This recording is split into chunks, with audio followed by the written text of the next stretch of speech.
Uyg'ur yozuvchisi Jaloliddin Bahramning Şinjan Xalq Nashriyati tarafidan nashr qilingan Omad va Ofat nomli romani. Bu roman Beliqut şirkatida ovozga elinib, Beliqut to'g'rida antildi. Qadrdon tushdan keyin pochtxonaga keldi. U yotoqdagilarga telefon berib, o'tgangi tutilganlarning ahvoli qanday bo'ldi, o'zini surish qiyotamda yo'q deganlarni o'qib beqib, ondan Urumchiga bormoqchi bo'ldi. Telefonni avval gittar oldi. Qadrdon undan bir qur ahvol so'ragandan keyin bolalarning ahvolini so'radi.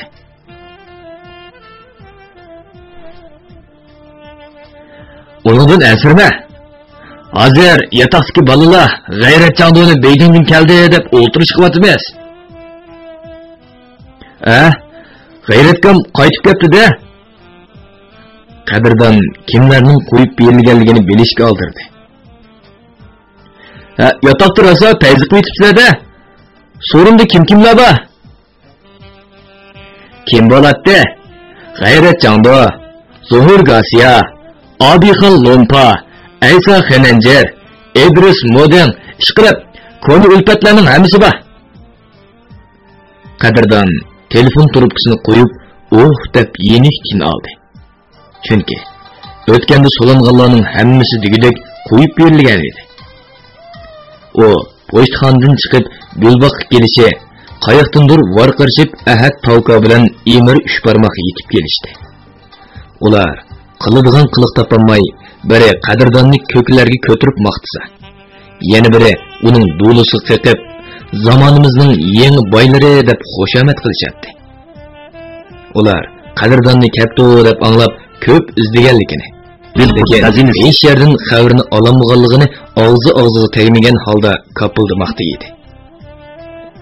Oxir ularning biri Qadrdonning putiga ho'lqish qo'yib, biri pöydab yel berib, restoranning ayrim xonasiga boshlab kirdi. Bugungi o'tirishda Ahad Tavka, Emir Uchbarmoq, Ömer G'altaklardan iborat dongli qimorbozlardan boshqa yana 3 satangli bobul. Bularning ichida eng chiroyligi yanala o'tgangi Ruqiya edi. Qadrdon bilan ikki kecha birga bo'lib, ko'ngli tinig'idek iltifotga erishgan bu qiz bugungi so'rinda yanala noz karashmalar orqali Qadrdonni o'ziga mahliya qilib oldi. Ular daldangishib restorandan chiqqanda ko'chalar odamsiz cho'lsirab qolgan edi. Zangar osmonda yulduz to'dalarining to'plashib, texmi yorqin chaqnab ketishi atki qattiq sovuqdan derak berib turardi. Qadrdon do'stim, dedi ig'irlashib qolgan Ahad Tavka. Og'zing aroq bo'rab tursa, ota-onaning oldida tarki hurmat bo'ladi degina, uqdingmi? Shuna biz sana yotoq elib qo'ygan.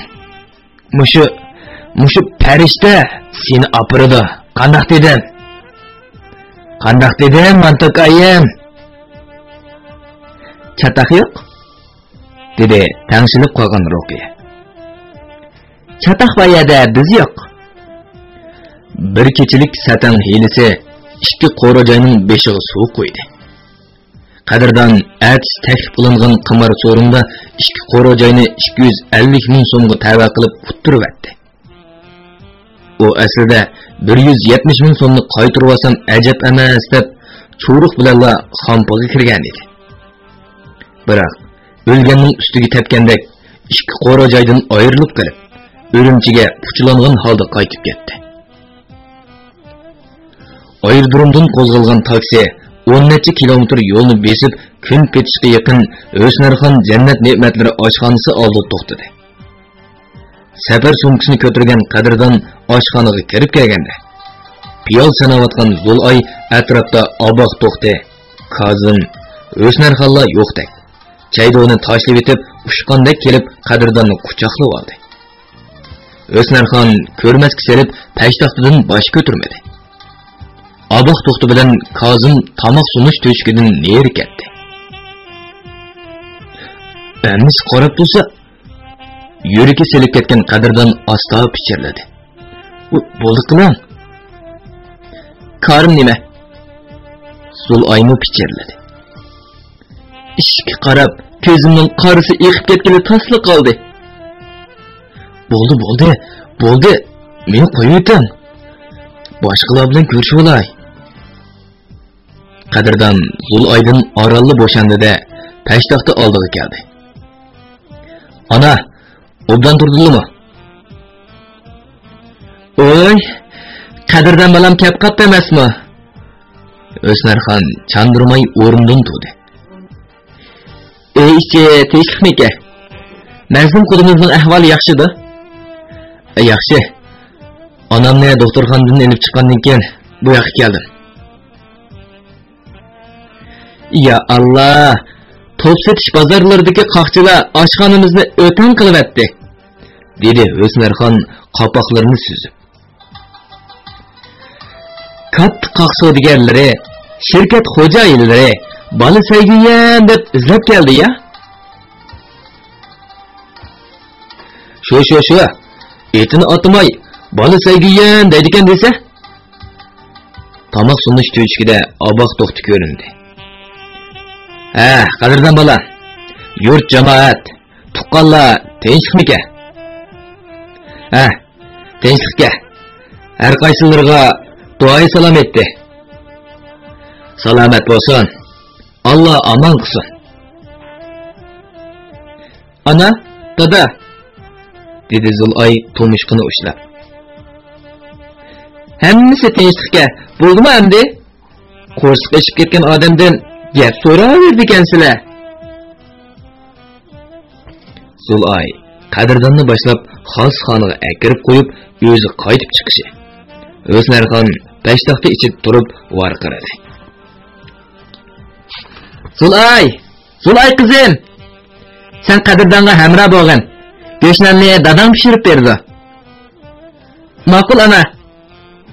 Zul'ay xosxonaga kirgancha qadrdonni quchoqlab charmishib ketdi.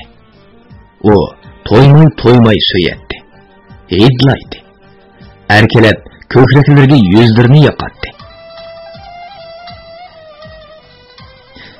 Kechda yotqimizga borsam bo'lamdi. Onardek qizarib ketgan Zul'ay asta shivirladi. Sizni shundoq ko'rgim kelib ketdi. Kechda Yoqub hojimning uyiga bormoqchi edim. Amsa, nima birga borma? Ma'qul, birga boraylamsa. Darvaqa, bu 18 kun Zul'ay uchun aytqusiz uzun tuyulib ketdi. U tez ko'rish bilimida yolg'iz yotgan ashu uzun kechalarda qadrdon ko'z chanoqlardan biror daqiqami neri ketmadi. Ana, u ikki kecha pichirlashib, pat-pat suyishganda o'ltirgan o'rindiq. Mana ikkisi bosh qo'ygan yostiq. To'g'ri. Mavi yotgan ichida ikkisining qo'llari uchrashgan. Ras. Ularning qo'llari bir-birini pat-pat siqishib qo'ygan put xazinasi.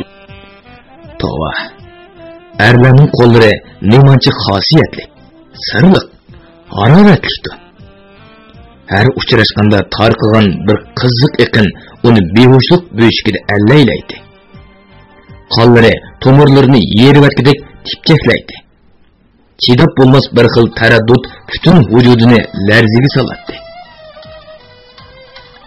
Zul'ay qadrdonga qarab o'tirib, ashu taqozolik minutlarni asga elayotganida uning ko'zlari gap qilyotdi. Qadrdon bo'lsa uning gap qilishini biladigan ko'zlariga qarab, quloqlariga qizarib, ko'zlarini elib qochadi. Shunga u go'shtni xotirjam o'tirib yeyolmadi. Zul'ay qo'yib turgan choyni qong'udek icholmadi. Ular musofirlar mehmonxonasida hali ham parqirab turgan ladaga chiqib, Yoqub hojimning uyiga yurib ketdi. Ko'ch chiroqlari yo'llarni oppoq yo'rtib turadi. Osmonning egiz yerida mualliq esilib turgan oy o'g'iti butun koinotni o'zining sirliq ko'kish nuriga purkigan edi. U qadrdon Zul'ay tushgan ladani agishib ta dojoygo'g'icha billa keldi. Lekin ular Tunganning qo'risiga kirganda Yoqub hojim yo'q bo'lib chiqdi. to'ngan ayol uning eli safardan tex kelmaganligini aytdi. Qadrdon mashinani qaytirib orqaga qaytdi. Lekin Zulayning zodili qaytqusi yo'q edi. O betaqat seg'ingan yigitdan tong otqicha. Yo'q. Mangu ayrilmay mushundaq yenida o'ltirsa, mundasa. Yaqindan bir-biriga qarasa, nima degan payzi ha? Tova. Birining qutulolmay qolgan meyit bolasi. Yana birining bir puti go'rga sangilgan onasi qazo qilganga qarliq tutamiz deb to'yni 5-oyning 12-kuniga bekitib qo'ygan nemisi? Hozir texe 12-oyga o'ttir bo'lgan tursa. Voy voy. Qeyrilarning rasm qoidalari nima deganjiq? Jaq to'ydi-ku kishi. Zulay yo'l bo'yi taqqa-tuqqu xiyollar qaynimidan chiqolmay, O'smarxon jannat ne'matlari oshxonasi oldiga kelib qolganligini tuymayli qoldi. O mashina deganmi bo'lmaydigan nima ekan? Nemancha tez mang'an deb ichida xafa bo'ldi. Zulay, xo'shamsa, dedi Qadrdon yeniga qayrilib. Uyimizga keldik. Ajab tezaydi ekansiz. Zulayning tushkusi yo'q edi. Ko'chini ishga o'g'ilgandek. Ay, tezaydiganga xafa bo'lamsiz? Amsa at ko'rshaylar. Qadrdonning at ko'rshaylar degan so'zi mashinadan tushib ketayang degani edi. Zulay birdala so'l tiyib mashinadan tushdi. O bir necha ig'iz yurak so'zlarini davog'icha Qadrdon xo'sh debli ketib qoldi. O asli do'stlikdagi uyiga ketmoqchi edi. Lekin mashina oldiga mengib, osmi ko'rik ostidan qayrilib orqaga manganda Zulayning uyiga kirib ketmay, oshxona oldida turganligini ko'rib qoldi. Shunga o mashinani ilojisiz musofirlar mehmonxonasiga haydab kirib ketdi. Qadrdon ichida bo'ptilar. Men bog'icha darvozani taqaydi. Yana ishga chiqib yurarmanmi deb o'yladi. Qadrdon bino koridoriga kiribla vejik qora patamning vatildab ketishidan qo'rqib, navbatchixonaga bo'yindab qarab, peshtaxtining ichidagi derazadan uning ishkarki bo'limda uxlayotganligini ko'rdi. Qadrdon putining uchiga dasab o'tdi. Palampayga chiqib ketdi. O yotiqiga kiribla ishik derizlarni echivatdi. Chunki yotoq ichi bir xil dimiq, zaif urab ketgan edi. O tozliq uyga kirib, put-qo'llarini yuyib, ishik derizlarni qaytadan etib etib, amdili yotay deb turishi. Ishik chekildi. Qadrdonning yuragi jig'liqib qoldi. Bundoq kechida telefon kelsin yoki biror xabar bo'lsin, xo'sh xabar emasligi aniq edi. Kim? Men. Sil ovozdan kim ekanligini bilib bo'lgan Qadrdon "Apla" deb yeninkini qamalladi. U ichida. Bu qiz meni to'yg'iz etamdim nima? To'y qilmay turib bunchalik to'y qilib bo'lgandan keyin ish bo'lganda deganlarni o'ylag'ach eshikni ochdi. Zulay kirgancha Qadrdonni quchoqlab oldi. Qanday kirdingiz? Sizni bir kim ko'mdimi? Darvozaning yon eshigi ochiqga deriz ostidan yengishib kirib oldim. Qarov ko'midi, dedi Zulay g'albisidan shodlanib. Navbatchixonadagi vat-vat xotinni ishkarki bo'limda uxlab qopti. Qadrdon, men muzlab ketdim. Zulay hech takallufsizla uchsidagi ko'zlik paltosini, po'poykisini, oyog'ini selib etib, seliqliq yotqanning ichiga kirib, pörkünüp yetib oldi. Endi bu qizni ketkizmek qiyin edi. Balkim siz meni azaldan yaxshi ko'rib boqmagan. Faqat onam bilan akamning besimi. Yana o'tkazib qo'ygan savarlikimiz uchun o'zingizni qurbon qilgan deb yig'lab qaqshab, odamning ko'nglini parakanda qilishi to'rg'anligi. Ajab ish. Zulay o'zini qochirib, pardishep bilan muomala qilgan chog'larda qadrdon uniga qiziqqan edi. Lekin u tez ko'rish bilimida yotgan haqiqiy kechalarda qilgan so'zlari, ba'zi omroqliklari, mana bugungi ota-onalarini ko'zga ilmay qilgan turgunliklari qadrdonni seskantirib qo'ydi. Ko'nlarning qo'g'lagandan qochqanni qo'g'la degani xeli vazni bor gapgan emasmi? Qiziqish. Heliqi buzuq qiz ruhiyaga bo'lgan esiyatchilikni qilib ko'rinmaydi. Yoki u chog'da mas bo'lganlik uchun uningda talvi hissiyat o'rlaganmidi? Nimandoq yotmaysiz? Zulay chirog'ni o'chirish uchun tomdagi yipga qo'l so'zgan edi. Uning qip-qizil bag'irdoq bilan ekanligi bilindi. Bunga itinga qadrdon kiyimlarini selib yotqani ichiga kirdi. Degandek, Zulayning beliqdek yaltirab turgan yo'tillari, yumaloq yumron ko'ksillari xuddi kashkoldan chiqqandek muzdek edi. Vay, bedinimiz nimaga issiq? Zulay mahkam chaplashdi. Bek huzurga. Ular birbirini suyishib, pomlaqlashib ketdi. Lig'irlab turgan yo'tila o'ttirsig'i cho'g'dek qizillik, ammo qattiq bir narsa qadalg'inadi. Qiz birdilla engrab, qadrdonning bilaklarini ching ushladi. Zulay, kiyimlaringizni kiying. Men sizni achqib qo'yib bo'lamdi. Qadrdon pichirladi. Turma. Bir kech qo'nsam bo'lmamda? Qo'nsingizg'u bo'ladi. Qadrdon damil gap topolmadi. Lekin bu mehmonxonaga pat-patli soqchilarning odamlari besib kirib, yotoq tengishib boradi. Unoqda ikkalamiz rasvo bo'lamiz. Buguncha Xudoyim saqlaydi. Bo'pti. Xudoyim saqlagan taqdirdimi? Hatta men onamiz bilan dadamizning chiroyi qandoq qarayman? Ular ikkimizni Yoqub hojimning uyiga ketdi deb, qaytib keladi deb biladi. Lekin taraq-turuq shapi anglanmasa, hujrimizning chirig'i yo'rimasa, ular nima deb o'ylab qolar? Bo'lib bu Husnarxon achamning ochiqini mendan obdan bilasizg'u.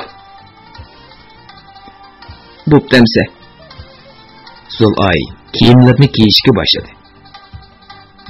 Siz bekmi cho'nqur o'ylab ketadigansiz. Bundoq tushunib ketmang. Shimni kiyayotgan qadrdon qizig'i qaradi. Soqchixonaga berib qolsak, yoki onangiz ko'chlab so'rab qolsa, o'zingiz bir nima deysiz? Bo'ldilar. To'la odam qo'rqitmang-a? Qadrdon Zulayni kiyindirib, navbatchixona oldidan va qorovuldan to'ydirmay o'tkazib, yo'lning chetidagi oshxona oldiga yetib kelishdi. Zulay yigitiga paylamay ching quchoqlab oldi. "Ati nima ish qilsiz?" Zulay ostog'ini so'radi. "Bir necha kun oldirishim bor," dedi qadrdon jiddiy talaffuzda. Dahiyan, Qo'ng'irtosh, G'arbi diyor shirkatlariga borma. Top setish bozorlarini arlayma. Ondan Xotandan mol kelgan vaqt bo'lib qoldi. Endi qachon kelasiz? Kelar haftaga kelmasligim mumkin. Kechtig'u yotog'ingizda bo'lasiz? Belgili bo'lmaydi. Ba'zida boshqa mehmonxonalarda yetib qolgan ishlar bo'lib qoladi. Qadrdon Zulayni uyiga kirgizib yetib, yotqi qaytib keldi. U ertasi atiganda musofirlar mehmonxonasining kollektiv oshxonasida noshta qilgandan keyin Qo'ng'irtosh shirkatining quruq meva-cheva top setish bozoriga keldi. Uning kelgani eg'izdan eg'izga ko'chib, birdaniga bola saygigan kapto degan xabar bozorga tarqaldi. Dehqon qoqchilar, Qaq savdogarlari u yoqdan bu yoqdan to'plandi. Ular o'zlarining mollarini soyi qilishib, so'lyoq lampalik saynaga opirishdi. Qadrdon xeli ko'p odamlarning qoqlarini tekshirgan bo'lsa-mu, lekin ko'ngliga yaragan 3 odamning 210 tonna melin elib, Qo'ng'irtoshning xo'jayini Longdatuga o'tkazdi. Endi uning bilan tuzilgan to'xtamdagi moldan faqat 40 tonnalik qolgan edi. O buxgalteriya ishxonasidan o'ziga taalluq pulni elib qilib, qolganini 3 qoqchiga berib qaytqucha kun yomonlik teg'iga qing'aygan edi. Qadrdon Ladani salqin haydab, do'stlikdagi uyiga qaytib keldi. Uningga harduq yetib qolganmi qanday hech ish xo'sh yoqmaydi. Shunga o hujra uydan 2 ko'rpa, 2 payyasliq chiqib, mehmonxonadagi gelam ustiga selib yon boshladi. Ondan tezginak bilan 35 dyumlik Sony markalik Yaponiya televizorini echib qo'ydi. Uningga rostilla harduq yetib qolganmidi? Qara. Tezginak orqali kanallarni yo'tkashmi ig'ir kelayotgandek, pat-pat burnini tortib asnaydi. Xuddi qari kesak qo'yib belni ololmay qolgan marikardek o'zini har tarafga tashlab, degan bir so'zni qayta takrorlaydi. Yo'q. Uningga harduq yetgani yo'q. U ig'ir tag'ar. Yuklarni ko'taradigan hammal yoki ketmanni egiz ko'tarib chopadigan dehqon bo'lmasa, eng bo'lmasa bir kun kechgacha mukchib o'tirib, ko'ni chamlarga suv purkib, oyoq chamlaydigan yamoqchi ustonmadi. Uning bundoq ish xo'sh yoqmas bo'lib qolganiga biror oydan eshib qoldi. Xumar tutish oldida burnidan suv, ko'zdan yosh oqadigan, to'li asnaydigan, put-qo'llari paltida chonavatgandek og'riydigan bo'lib oldi. Hatto butun badallari va o'ga so'ngaklari ichida millionlagan cho'millar qimishib mengib, zahardek cheqayotgandek azoblanadi. Qisqasi, uning og'rishi hech nimaga o'xshamaydigan bir xil dahshatlik qiynashga o'xshaydi. Xumar tutish oldida va xumar besiqqandan keyin odam bir xil lahva, ezlangi, ish xo'sh yoqmaydigan o'rin bo'lib ketadi. Bu alomatlar ko'rilgandan beri qadrdon bozorga ancha chiqmaydigan bo'ldi. Chiqqan taqdirdami to'zib qo'ygan to'xtam majburiyatidan bo'ladi. Agar chiqmasa, to'xtamdagi moddalar mazmuni bo'yicha yuqori o'sim bilan to'lam to'laydi. Mana bugun Qo'ng'irtoshning to'xtamdagi vazifasini asosiy jihatdan tugatib, 4 mashina meli qoldi. Buni mushu bir necha kun ichida Xotandan keladigan moldan berib etsa, qolgan 2 joyning 5gacha to'shildigan mol Yangnisan bilan Songjejong xo'jayinlarga tava bo'ladi. Shuning bilan qadrdon ular bilan ada-juda bo'lib, ikkinchilab to'xtam qoq deganlarga yaqin yo'lmaydi. Hozir uning fikr xiyoli shu. Birinchi oy qachon oxirlashib, ikkinchi oyning 5 kelar, u chog'da to'xtam, vazifa, qoq, savdo deganlardan xoli. O'ngda yetib, oq tutun elib kelgan shirin xiyollar qaynamida bahuzur uzatdi. Bankadagi puli qancha yil cheksiz yetadi. Texe, Xotanda birinchi qatim 170 ming, ikkinchi qatim 2 qora joyini pulga sundirib quttirib etgan 250 mingni omiti o'ngdan kelib qayta utib olsa, behisoblab bir dunyo bo'lmadi. O chog'da xumar azobining g'amini yeb, alimin tortib o'tirish behojat. Ko'rib turibsizlar, zehniyatlik o'qirmanlar. Mening bola sayyiyanim menga ashundoq vafosiz chiqib qoldi. Men uni yurak qonlarimni siyoh qilib bezimiganmidim. Uning uchun qanchalik oq qog'ozlarni qora qilib etdim. Uyg'urimning mushtundek bolalarining aql parasidan namoyon qilmaganmidim. Dilqut xazinasi ulardan beshiq baxt omad homo yo'llari qo'nganda qarindoshlariga himmat qo'llarini so'zadigan mard xotin deb faxrlanmaganmidim. Mana ochiq yoshlarni to'kyapman.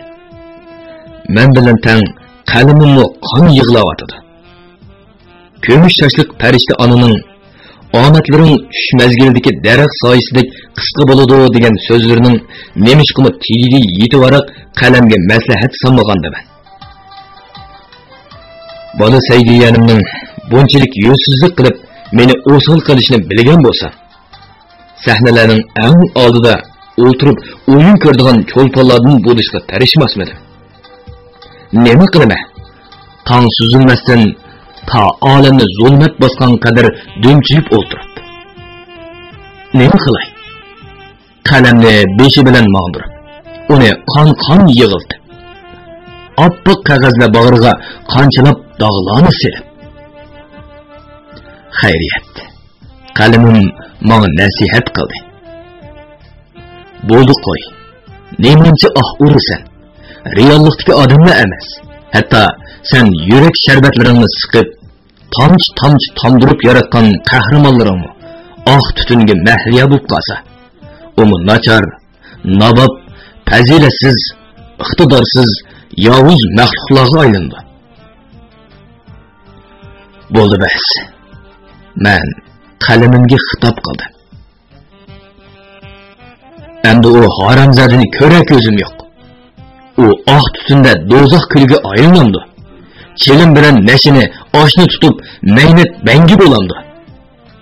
Fazilatini dafsanda qilib, zina yo'liga mangandi. Tavka to'plarga puchilinib, qamarvozlar pichiqida o'landi. Mening nima ko'rim? Bilaman. Sen bu gaplarni ochiqingni davatsan. Dedi qalamim menga tanbih berib. İçimde qon yig'layotganliging notuvan ko'zlarimdan bilinib turibdi. Bir yozuvchi yurak qonlardan, aql sharbatlaridan oqiradigan qahramonni, hatto oddiy personajni undoq oson tashlab etmaydi. Zuvonimni o'chir. Yurakim etishib turib qalamimni tilladim. Jarohatimga tuz satmagan sen qaldingmi? Anlag'ansan. Unda ahlining qancha yil cheksam yetadi. Omadim kelib, yeniqlarni utib olsam davatqinni. Bundoq tuzkur, osiy badan qandoqmi men yaratgan qahramonga o'xshasin. Bundan keyin nima qilsang qil, badbaxt. Lekin men palonning qalamidan yaralgan degichi bo'lma. Aqlliq o'qirman. Ko'rgansizlar, anglagansizlar. Muallif yaratgan qahramonni tashlab etdi. İşni qo'g'ilgandek qo'g'ilib etdi. Endi u aytoq yegansiz asov otdek, cho'liksiz bo'qidek, zanjirsiz itdek nima ishlarni qilar? Ana qara. O yel ham mehmonxonaning o'ttirsiz salingan ko'rpida ig'inib, xo'sh yaxmagandek televizor ko'ryotdi. Pat-pat ko'zlaridan oqqan yoshni, burnidan oqqan suvni, javg'iydan sirg'an sho'ligini surtib qo'ydi. Uzundan uzun so'zib asnaydi. Put-qo'llarini tashlab kerildi. Degenicha yelvi sapandan bo'shigan uydek ig'ir hasiraydi.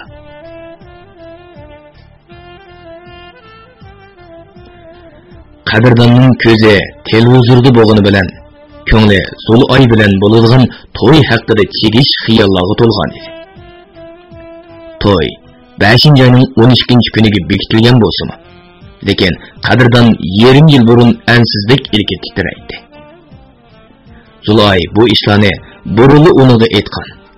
Lekin qadrdon qizning ko'nglini ayab, yaxshi ko'rgan qiyofatga kirib olgan edi. Shunda qilmaymi amali yo'qdi. Shundaqdimi qadrdon heliqi muloyim, yavash, chehirdan miskin bir alam ko'rinib turgan mehribonni zodili unutolmadi. Ras. O Turkiyaga ketgan Madinaning surati edi. O'xshamaydigan birli yeri. Ijtimoiy munosabatda yakdillik ruhi kamda qiladi. Qadrdon qanchilab mehribon qiz Madinaga o'xshaganligi uchun uni yaxshi ko'ramdim yoki Madina mehribonga o'xshaganligi uchunmi deb o'zidan o'zi so'rgan edi. Көңіл деген әжеп сәзгір. Тауы назық бір немекен, Болмаса, қадырдан мехрибанны аралы ішкі қытым көрді. Ішкі қытым сөздішкі müyesser бола алды. Şundaqtımı қадырдан оны қом ішіден кепек алтын іздегендек іздеді. Бармаған, сормаған, ұқшымаған ері қалмады. О рас. Еліқі, мөшінің пұлы yok, бәзге амырақ дегендек, ақы дөмшкен кавапчының ісмі неметі? Тоғры. Aba Bekir dömçek. Şunundan uquşup baqsı bolmamdı. Qadırdan sınğa közünü qısıp qoysumu, o beşi bilen mağdı. Çünkü o, balı saygıyanını özünün şapaatsi dep bilirdi. Xiyal degen şundaq çoңkur nemeke. Qadırdan birdemning içide jahanni tasqap chiqdi. Çegiç xiyalla başlagan koçlarda qatırap yürüp közümü uykuga ketdi. Ama o şu hamon cho'chib uyg'ondi.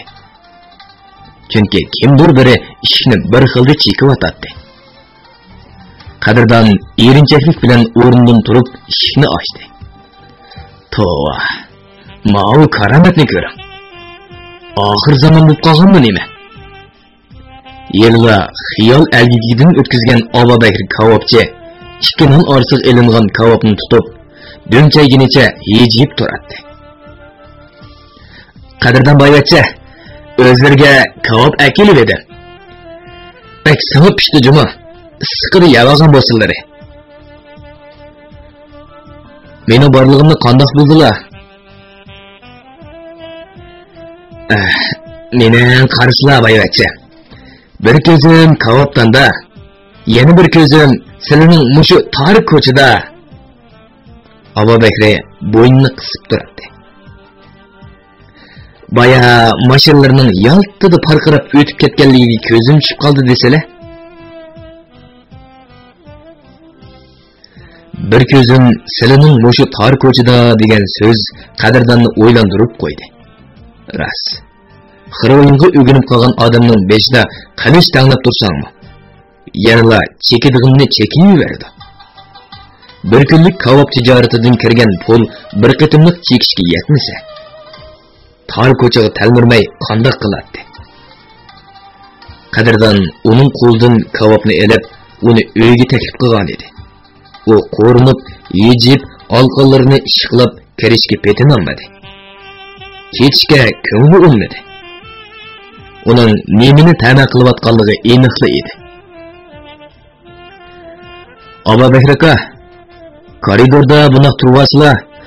Men xijil bo'lib qoldi ekanman juma. Uyga kirsizlar uyga. To'lab ketibdilar. Bo'ldi.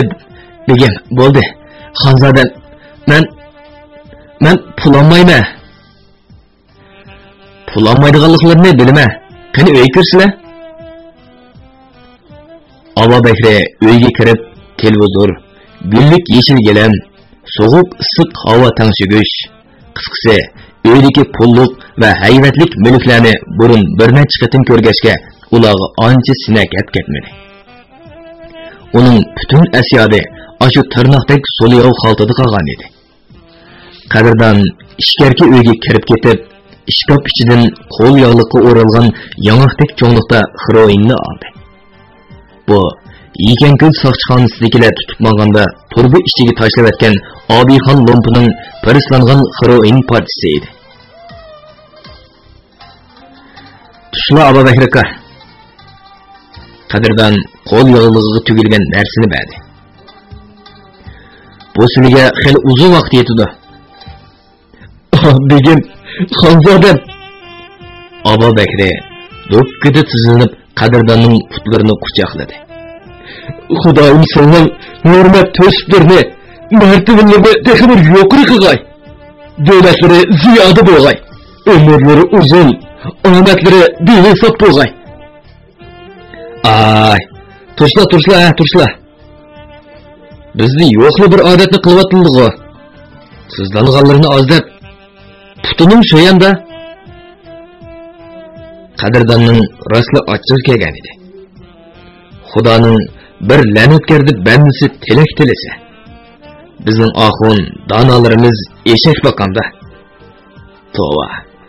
Mavo kulbangining Xudoni tilga olib, so'rimig'ini qanmada. Qadrdonga tilgan ashu omad. Boyliqlarni o'zingga tilasangchi. Sendek oqqa dümşüp, imanını bulgan asinin tirekleriga Xudoyim iyirib qolarmidi? Xo'sh, shahzodam, men qaytay. Oba Bekri qadrdon xiroyini tortib oldigandek, shartli qo'yun yanchug'iga soldi. O'zlariga rahmat. Qizim kavobdonga qarab qoldi. Oba Bekri aka, sizda börek kavobi yo'qmi? Baba, nemishki bo'lmaydi ekan begim. Oba Bekri aka, meni begim, xonzodam, shahzodam demisizlar. Men xijil bo'lganman. Bo'ladi xo'jam. Oltin xo'jam, yombu xo'jam. Börek kavobi yig'ilib bo'lsa, men hozirli pishirib qizimdan avatay. Qizim qarsizlar. Addasiz o'z. Oba Bekri qo'llarcha egilib, yejib turadi. Biri tesile andan gepimga ishindila. Mening qizim 7 iqlimda kam tepiladi. U tehi endi 14 yoshda. Voy. La'uzi qo'g'inning urug'i ko'p deb nimanda qondiq gap qildilar. Bo'ldi. Mansla. Qadrdon bu odamning haddidan ziyoda xo'shamatlardan bezor bo'ldi. Shunga mehribonni so'rishti qilishni xohlamadi. Ammo xiroyin odamni shuncha nazari past, g'urursiz, vijdonsiz qul qilib o'tamdiganda. Agar pulim bo'lmasa, men shundoq bo'lib ketamanmi deganlarni ko'nglidan o'tkazgan edi. Vujudini titrak besib ketdi. Endi qadrdonning uyqusi qochgan edi. Oba Bekri yoki uning qizi börek kavopini elib kelsa, albatta uni topshirib olib, pulini berish kerak. Yana bir tarafdan televizorda tarixiy xarakterlik bir jiddiy voqea qo'yilyotdi. Yaponiyaning avomatkisidan uchgan aeroplanlar Amerikaning Pearl Harbor orolidagi paraxodlarga hujum qildi. Suv usti o't dengiziga aylandi. Keyin Yaponiyani taslim qildirish uchun Amerika Yaponiyaning Hiroshima va Nagasaki oroliga atom bombasi tashlab, necha 100 minglagan begunoh fuqaro va shaharlar kuyib kulga aylandi.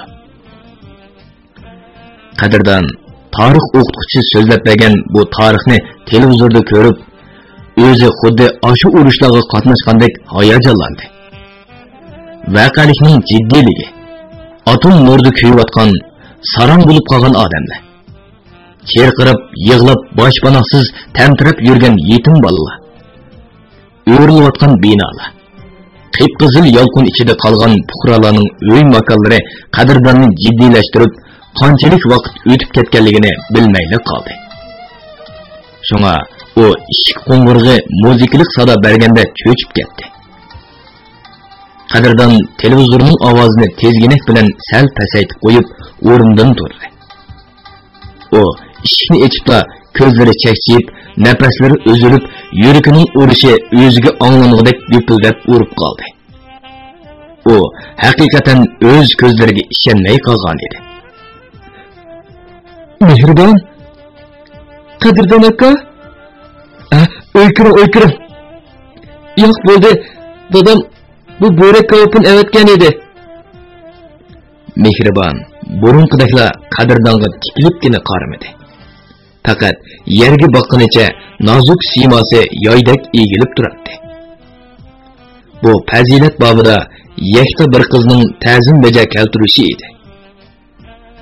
Necha yildan beri bu kam so'z, kam didorga g'oyibona kuyib, o'tida kul bo'lgan, suyida oqqan, uzun qora tunlarda uyqudan bedor qilgan, xiyolini to'zonga aylantirgan bu bag'ri tosh kichikgina mana oldi turibdi.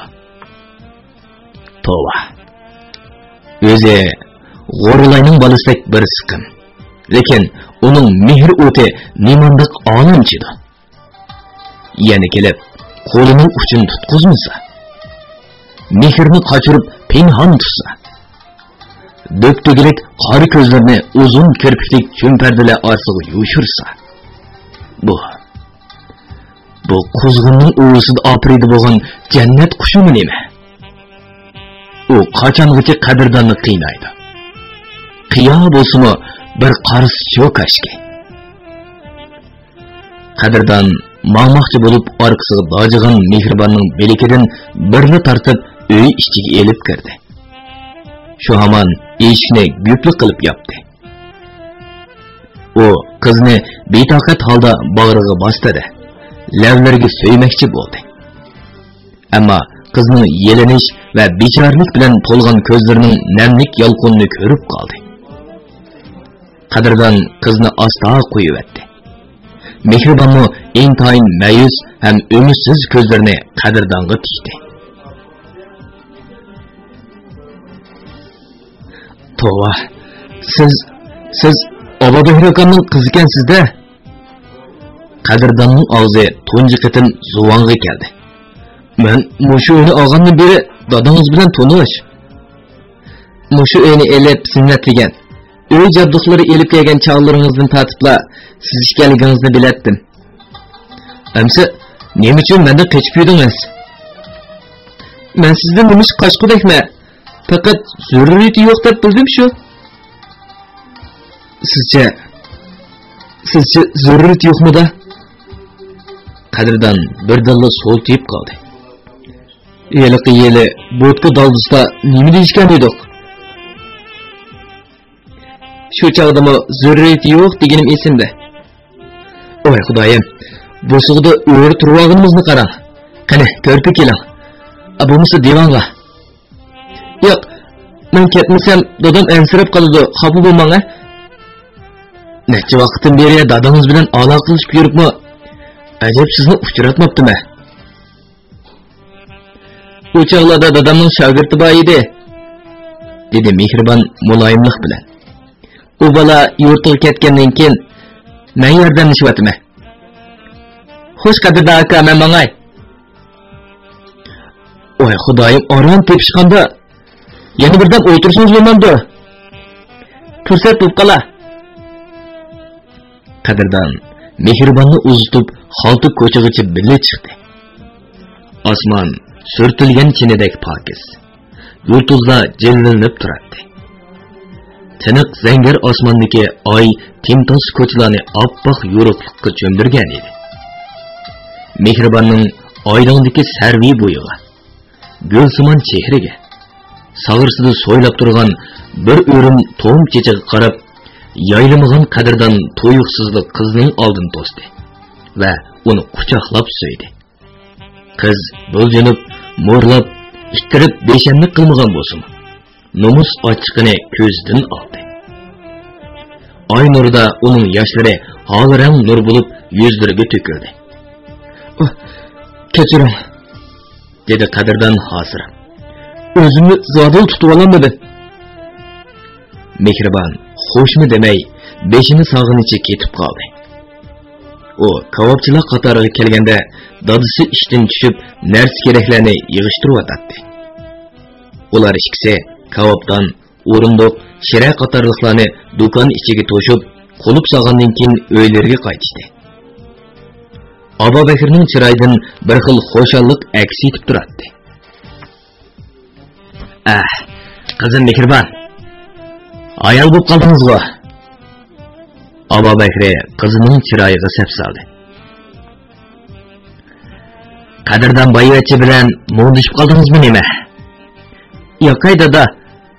Mo'ndashqili men u odamni tonimasam. Mehribon darhol bir bahonani topdi. Ko'cha do'qmishida ikki mashina so'qilib ketibdi-ki, odamlar to'planib ketibdi. Shunga ayol bo'lib qoldim. Qandaq? Qadrdon boyvachi bo'lamdi-ki. Nimaga bo'lamdi-ki deysiz? Undaq emas.